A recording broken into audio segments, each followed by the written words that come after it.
Bonjour, je m'appelle Philippe Silberzahn, bienvenue dans mon podcast Survivre et prospérer dans un monde de surprises. L'épisode d'aujourd'hui, le prix de la stabilité, pourquoi les dirigeants incompétents restent en place. On suppose généralement que les organisations écartent les dirigeants incompétents et conservent ceux qui font leurs preuves. La réalité est plus complexe.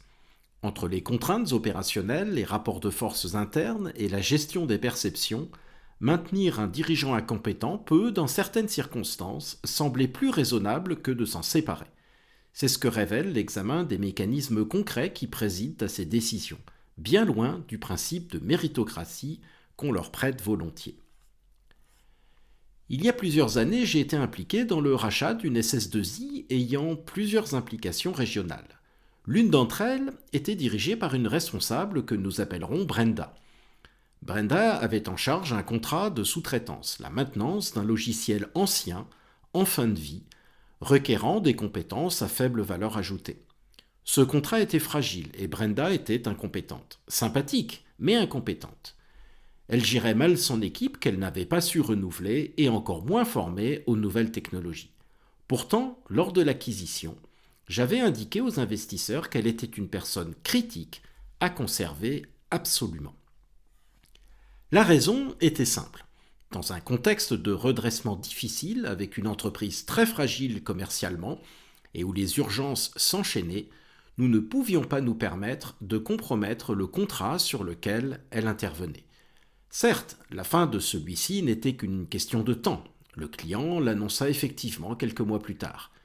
Mais en attendant, nous avions absolument besoin du chiffre d'affaires, le temps de trouver d'autres contrats. S'ajoutaient à cela des risques réels. Les collaborateurs étaient en effet très attachés à Brenda, qu'ils percevaient, à tort ou à raison, comme leur protection. Il y avait donc un risque non négligeable de sabotage par l'équipe, difficile à détecter sur un site éloigné, et un risque de démission en cascade.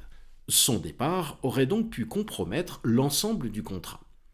En outre, celui-ci était dans un domaine en déclin où nous n'avions pas prévu d'investir. Avoir à recréer une équipe dans un domaine sans avenir simplement pour terminer un contrat qui ne durerait que quelques mois était hors de question. Il fallait donc absolument que Brenda reste, car dans le contexte, un problème de moins avait presque une valeur en soi. Brenda tenait la boutique, même mal, et une boutique tenue, même mal, c'est une charge en moins. Écarter un dirigeant, c'est perdre quelque chose de certain pour gagner quelque chose d'incertain. Il faut le remplacer, assurer la continuité, éviter le vide. Nous ne pouvions pas nous le permettre, du moins pas tout de suite, il fallait gagner du temps. Le résultat fut paradoxal. En la désignant comme indispensable lors de l'acquisition, j'avais de toute évidence rendu son départ impossible. Et pourtant, il était évident qu'elle ne pouvait avoir de place dans l'entreprise à l'avenir. Et ce d'autant que le départ d'un dirigeant en période difficile est souvent interprété de l'extérieur comme un signe de désorganisation. Cela compliquait les relations avec les investisseurs qui ne comprenaient pas qu'on puisse être à la fois indispensable et incompétent. J'avais sans doute mal vendu mon affaire. Le rôle des investisseurs et des administrateurs mérite ici d'être examiné. Lorsqu'ils pilotent à distance, ils ont tendance à valoriser la tranquillité autant que la performance. Tant que les chiffres ne sont pas franchement alarmants, ils n'interviennent pas. Une entreprise sans tension visible, c'est moins de travail pour eux. Garder un dirigeant incompétent pour acheter la paix sociale n'est donc pas irrationnel. C'est même, à court terme, une forme de gestion du risque. La difficulté supplémentaire est que la notion de non-performance reste profondément subjective. Les conséquences de mauvaises décisions peuvent mettre longtemps à se manifester.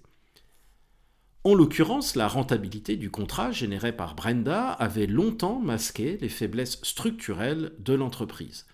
En exigeant le statu quo, les investisseurs n'avaient fait que repousser l'échéance, tout en rendant la résolution du problème plus difficile. Ce que l'on nomme stabilité n'est souvent que le report organisé des difficultés. Ce que cet exemple met en lumière, c'est l'un des angles morts du management. La tendance à confondre l'absence de problèmes visibles avec une situation saine. La stabilité d'une organisation ne se mesure pas à l'absence de tension, mais à sa capacité à identifier ses faiblesses et à les traiter.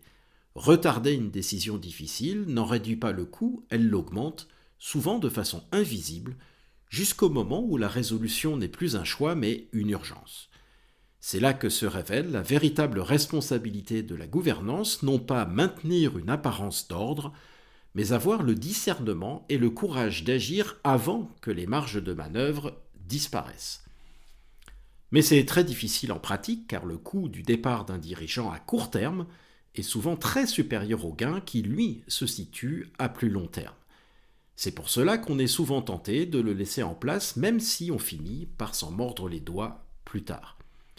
Alors si dans votre organisation, un dirigeant notoirement incompétent reste en poste, eh bien demandez-vous à quoi sa présence sert réellement si elle ne sert pas la performance. Vous en apprendrez de belles. Merci de votre attention, vous pouvez retrouver cet épisode sur les principales plateformes de podcast. N'hésitez pas à vous abonner pour être informé des prochains épisodes. À bientôt!